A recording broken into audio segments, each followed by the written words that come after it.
Always dreamed of adventure, but my overprotective parents kept me locked away. One night, I discovered a secret passage that changed everything forever. One night we were at this party that some friend of ours threw. It was nothing too fancy, just your usual hangout with people from school, you know. I was there with my girlfriend Jessica. We'd been together since high school, about 3 years at this point. I really thought we had a future together, like I was actually planning stuff with her. Marriage, traveling, even kids at some point. She was the girl I thought I'd be with for life. But man, that night changed everything. You ever get one of those moments where you can feel something's just off, but you can't really put your finger on it? Well, that was me. Jessica was acting kind of weird, but I didn't think much of it. She was talking with everyone, laughing a little too loud, just being extra. I figured she was just having fun, no big deal. So I'm standing there, talking with a couple of my buddies, and that's when my friend Matt comes rushing up to me. And when I say rushing, I mean rushing. He had this look on his face like he didn't even know how to say what he had to say. I thought maybe someone had spilled a drink on my car or something stupid like that, but nope, it was way worse than anything I could have imagined. Matt grabs my arm, pulls me aside, and goes, "Dude, I need to tell you something like now." At this point, I'm starting to get a little freaked out because Matt's normally the chillest guy I know. He doesn't get worked up over much, so seeing him like this made my stomach drop. I'm like, "All right, man, what's up?" And he hesitates for a second, looks around to make sure no one's listening, and then he says it. "Jessica just told me she's been hooking up with Ryan." Now, for context, Ryan is her ex-boyfriend from freshman year. They broke up way before we got together, but she always described their relationship as nothing serious, just some high school thing that didn't mean much. So hearing his name again, and in this way, it felt like my brain couldn't even process it.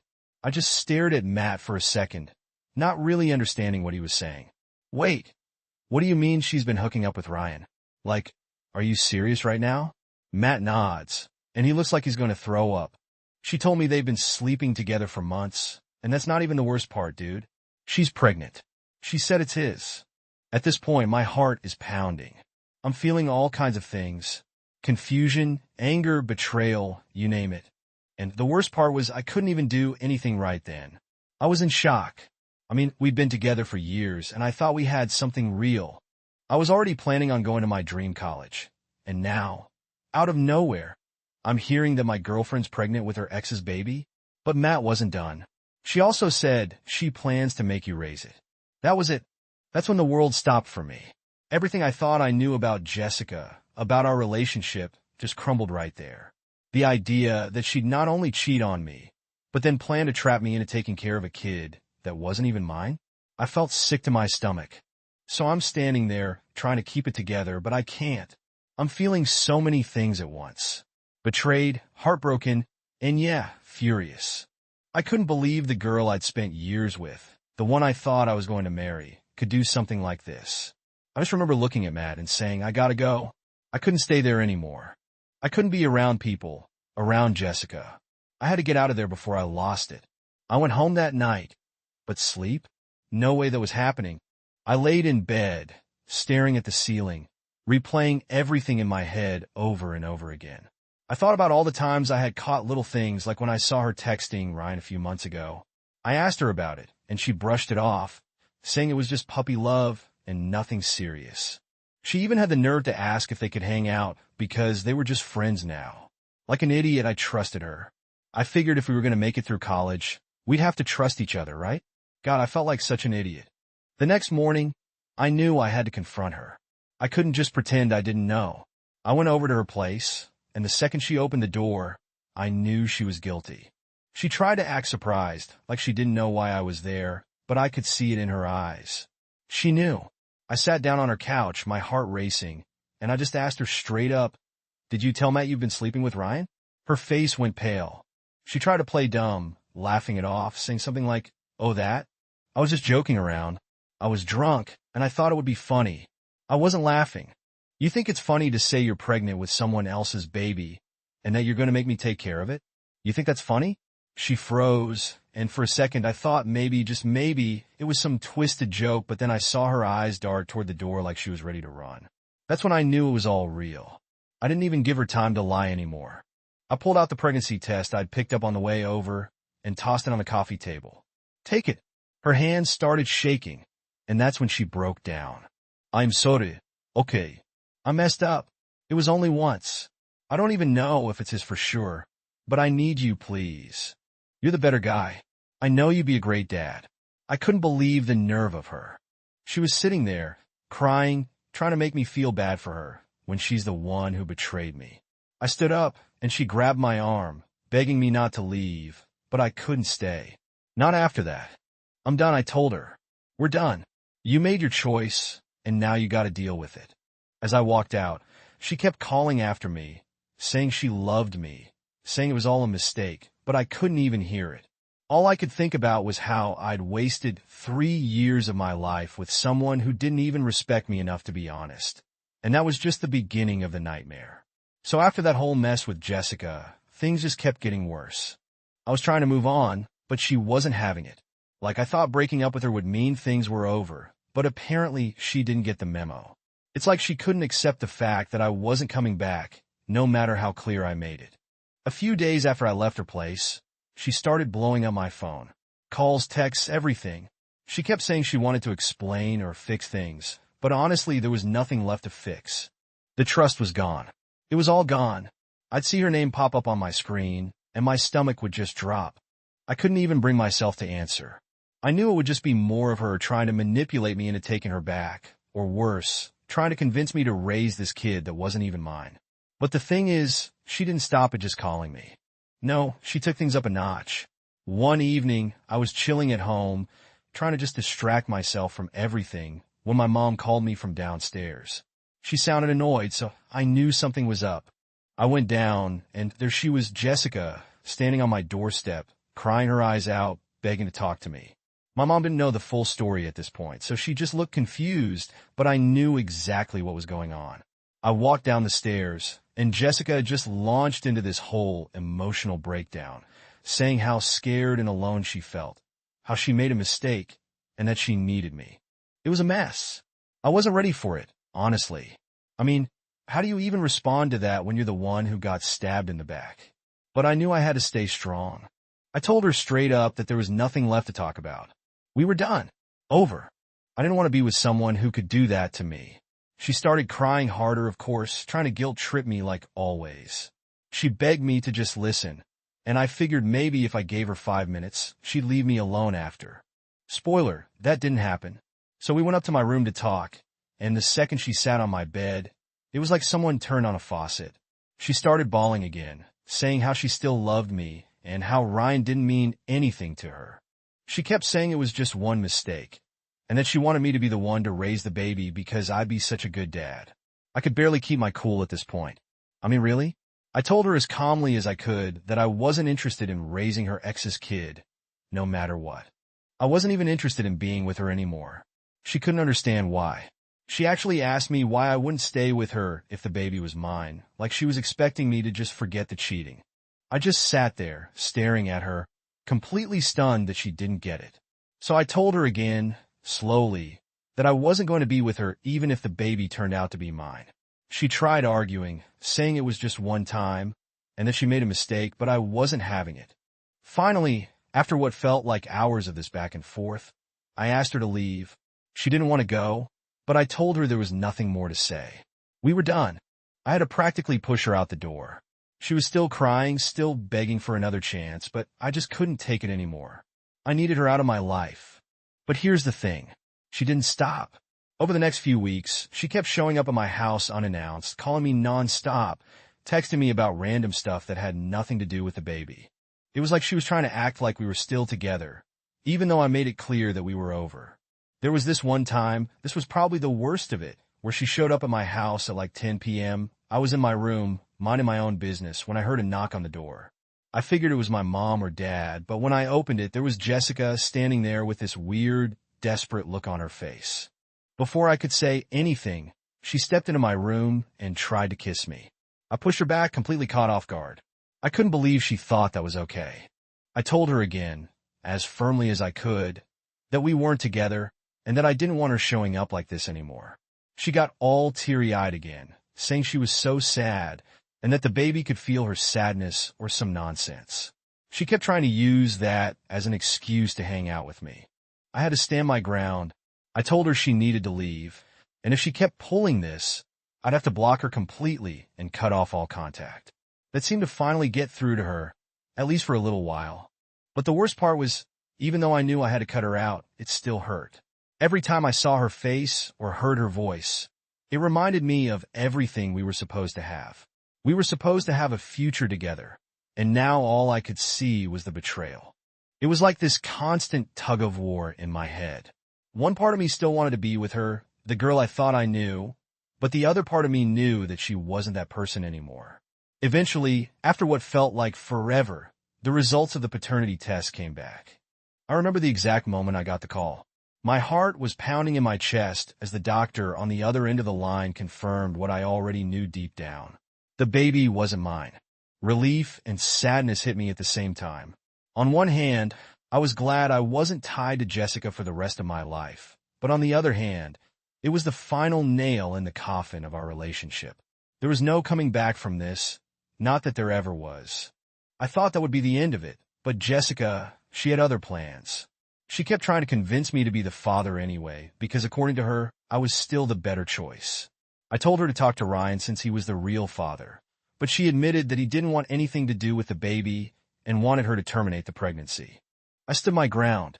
I told her it wasn't my responsibility anymore. She made her choice, and now she had to deal with it. But even then, it didn't feel good to say it. Deep down, it hurt knowing that this kid would grow up without a dad. But I wasn't going to let her guilt me into being a part of this mess. It was a weird mix of relief and pain.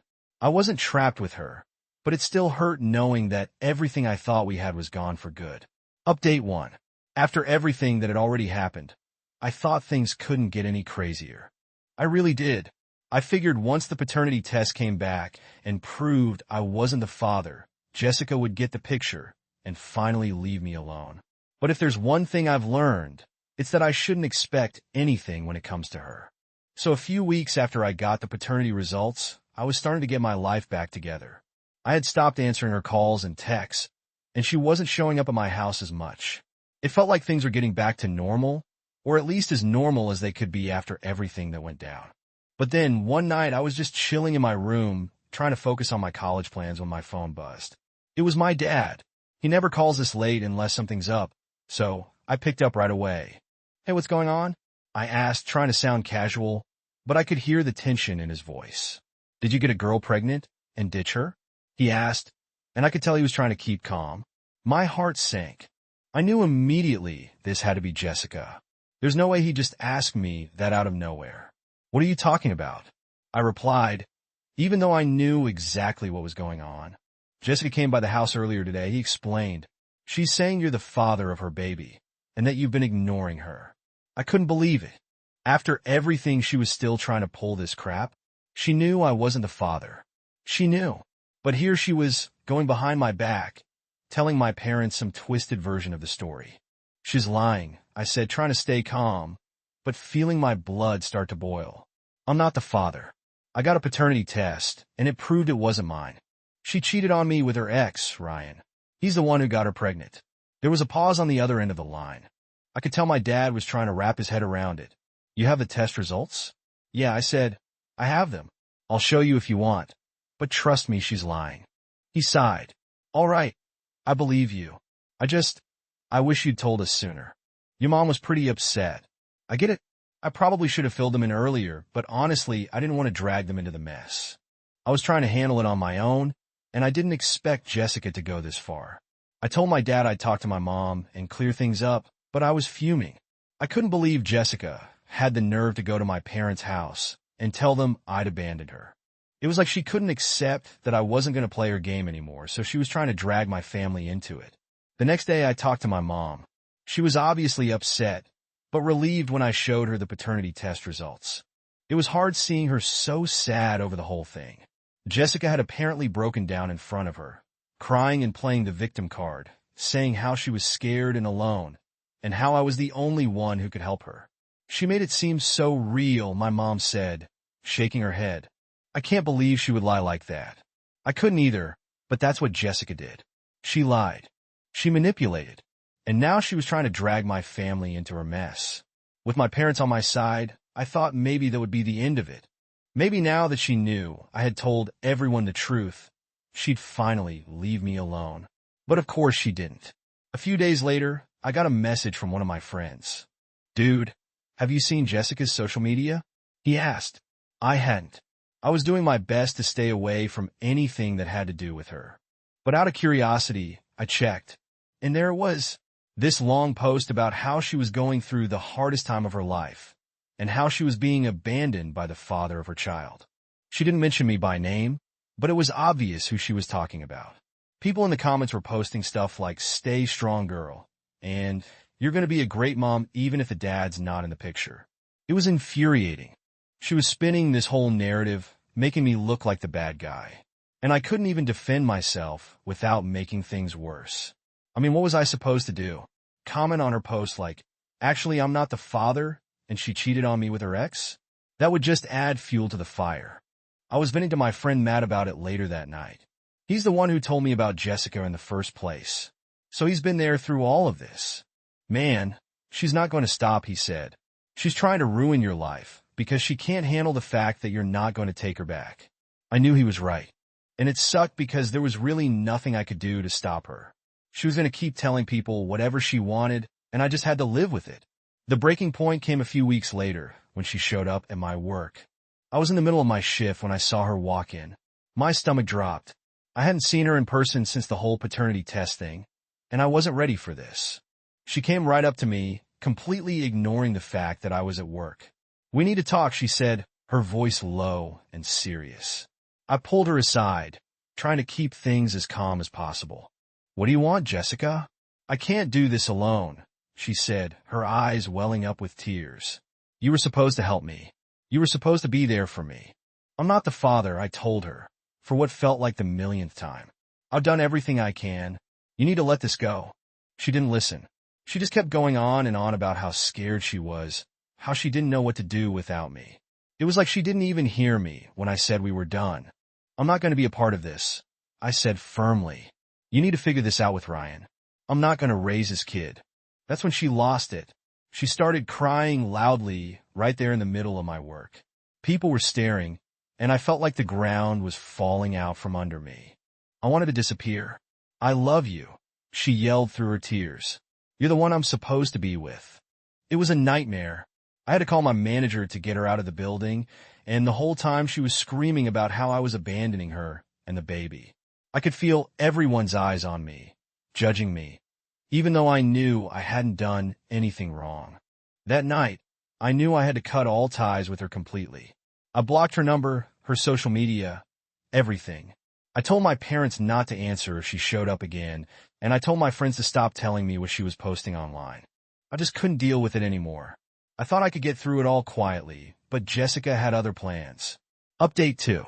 Alright, so, after that meltdown Jessica had at my work, I thought I'd hit rock bottom with her antics, but oh man, I had no idea how much worse it could get.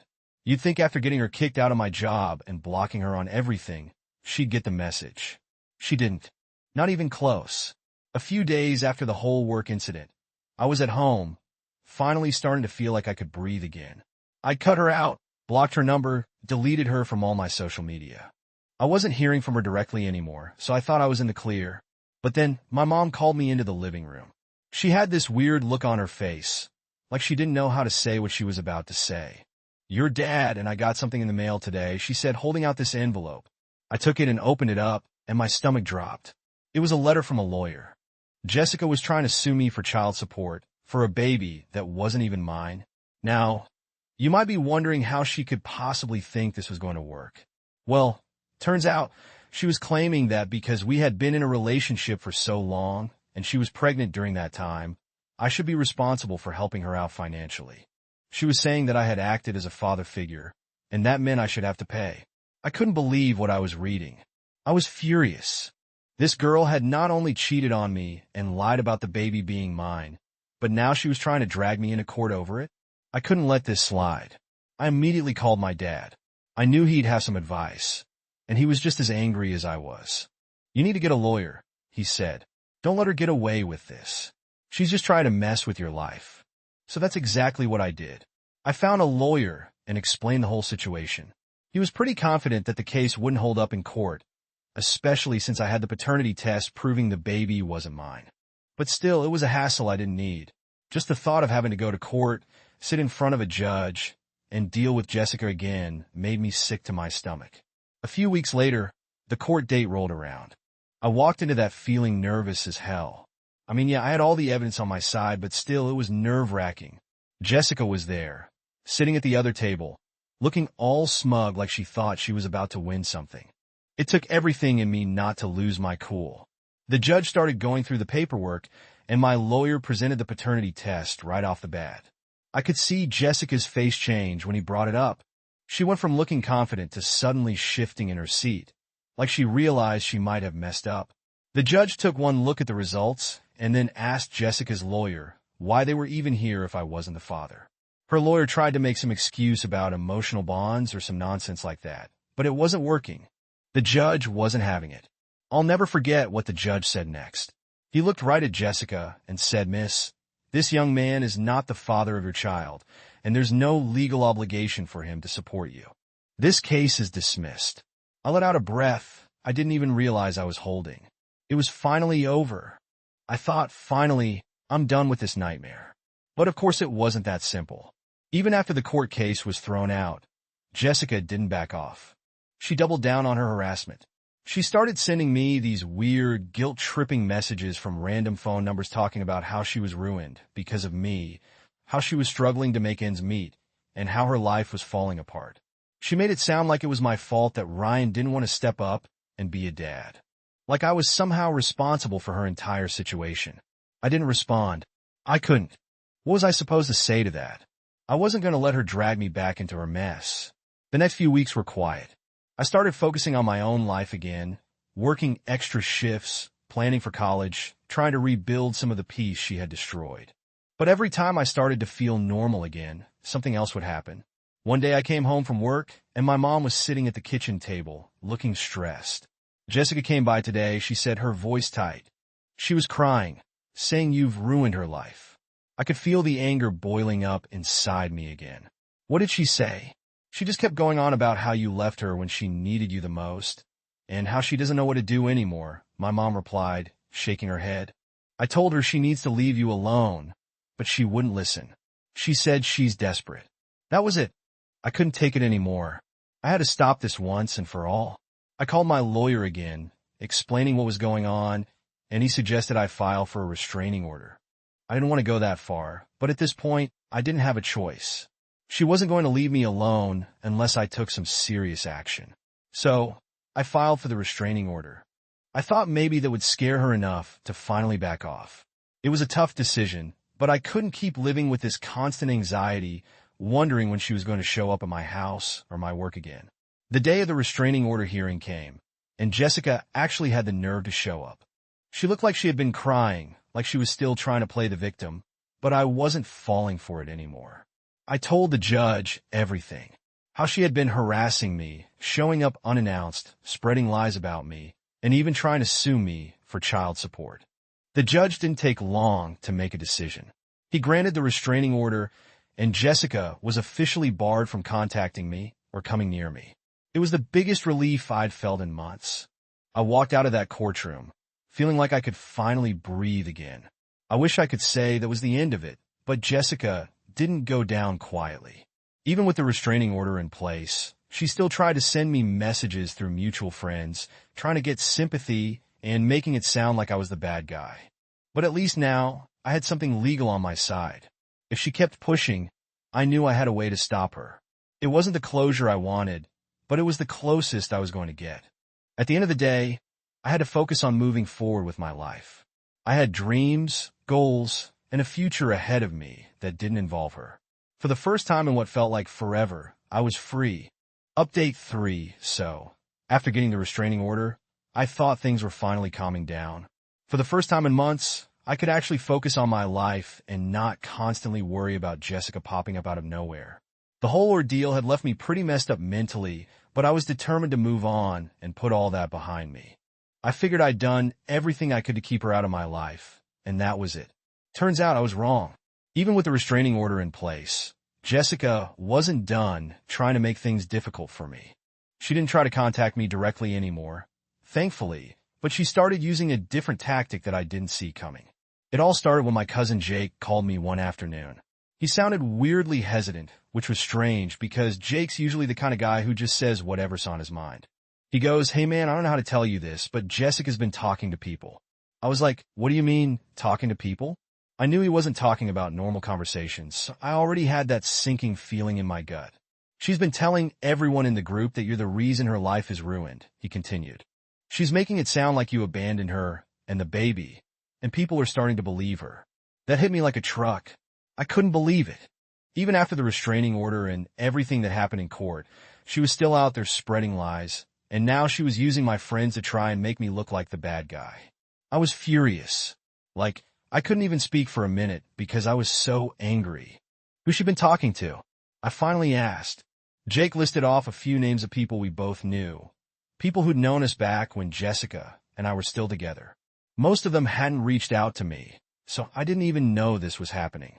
Apparently, she was making up stories about how I'd left her when she needed me the most, and now she was alone, struggling to raise the baby. She conveniently left out the part where the baby wasn't mine, and how she cheated on me. I couldn't let this slide. I wasn't about to just sit there while she tried to turn my friends against me. I started calling people, one by one, explaining the real story. Most of them believed me, especially after I mentioned the paternity test and the restraining order, but a couple of them were already pretty far gone, too deep in Jessica's web of lies. I got messages like, "Dude, she's really struggling, and you just left her? That's harsh." Or, "I don't know, man. Maybe you could have helped her out more." It was like no matter how much I explained, some people just couldn't understand the whole picture. They saw Jessica as this poor, helpless girl who got left behind, and no matter what I said, they couldn't let go of that image. But the worst part? There were a few people who outright told me they didn't want to hang out with me anymore. These were people I'd known for years, and suddenly, because of Jessica's lies, they were distancing themselves from me. It was like I was losing friends left and right, and there wasn't much I could do about it. It was frustrating to say the least. I try not to let it get to me, but after a while it started to wear me down. I couldn't believe how one person could cause so much damage to my life, even after I thought I was free from her. But despite all that, I wasn't about to let her win. I decided to keep my circle small and focus on the people who actually believed me and supported me. Jake was a huge help during this time, always backing me up and calling people out on their crap when they tried to defend Jessica. He had my back when I needed it the most, and honestly, without him, I don't know if I would have gotten through all of this as easily as I did. Still, things weren't perfect. The rumors kept floating around, and I had to hear from random people about the things Jessica was saying. But I kept my distance and focused on myself. I started preparing for college again, picking up extra shifts to save up some money. I was determined to move on with my life and not let Jessica or her lies hold me back any longer. Then one day I got a call from Ryan. Yeah, that Ryan. Jessica's ex and the actual father of her baby. We hadn't spoken since everything went down, so I was surprised to hear from him. I answered the phone, half expecting him to start some drama, but he sounded defeated. "Hey man," he said, his voice low. I wanted to apologize. Now that threw me off. Apologize? Ryan? This was the guy who had been hooking up with my girlfriend behind my back, and now he wanted to say sorry? For what, I asked, still not sure what was going on. "For everything," he said. "I didn't know she was going to pull all this on you. She's been telling everyone that I bailed on her too, and I guess I just realized how messed up the whole situation is." Apparently, Jessica had been doing the same thing to him, telling people he was a deadbeat dad, that he'd abandoned her and the baby. She was trying to play both sides, making him look bad to his friends while making me look bad to mine. It was like she was burning every bridge in her life and taking everyone down with her. Ryan went on to explain how he was trying to step up as a father, but Jessica had made it nearly impossible. She was refusing to let him see the baby unless he agreed to get back together with her, which obviously wasn't going to happen. He was just as stuck as I had been. "I don't know what to do anymore," he admitted. "She's out of control." For the first time in this whole mess, I actually felt a little bad for the guy, Yeah, he'd messed up by getting involved with Jessica again, but it was clear he hadn't expected things to spiral like this, and honestly, it felt kind of good to know I wasn't the only one who saw how manipulative she could be. We talked for a while, mostly about how insane the whole situation had become. By the end of the conversation, I realized that while Jessica had caused me a ton of pain, she wasn't going to win. Not with me, and definitely not with Ryan. We were both determined to move on from her and rebuild our lives without her dragging us down anymore. It wasn't easy, and it wasn't instant, but eventually things did start to get better. I went off to college, met new people, and slowly but surely, the drama with Jessica became just a distant memory. Every now and then, I'd hear about her through mutual friends. She'd post something cryptic on social media or try to stir up more drama, but I didn't care anymore. I was finally free, for real this time,